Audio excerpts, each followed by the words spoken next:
Jack, you got some breaking news for us? I do have some breaking news. It's a Guardian story that just came out. Headline: U.S. and U.K. warn travelers of risk of arbitrary arrest in China and Hong Kong. Steve, what makes this interesting is that they're now including Hong Kong in this list, and they're saying that U.S. citizens should reconsider travel.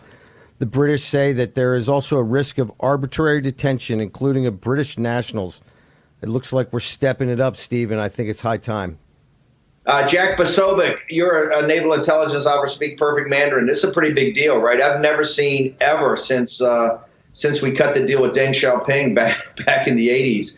They're essentially saying you go to Hong Kong, if you're a U.S. or a U.K. citizen, you go to Hong Kong or mainland China, they could roll you up, and then you're in their legal system. How big a deal is that?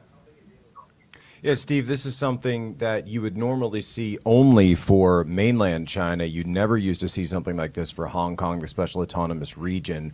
There was supposed to be a 50-year window from the 1997 handover of Hong Kong to the PRC. Well, that 50 years ended up only being about 20 plus, because now they've extended their sovereignty. Beijing has extended their iron fist throughout the territories of Hong Kong, the new territories, Kowloon. The entire area there is now coming under their direct control. And because of that, that's why you're starting to see the new crackdown on Americans going there. They're going to use anybody, even if you're going there, if you're like myself who has a military background, they're going to bring you in and say, oh, this is some, U.S. intelligence operative who's coming in to support these protests and undermine our sovereignty here in Hong Kong. When in reality, what they're using is this new national security law to crack down on anyone within Hong Kong who dare stand up for their own human rights and for their own rights as free citizens.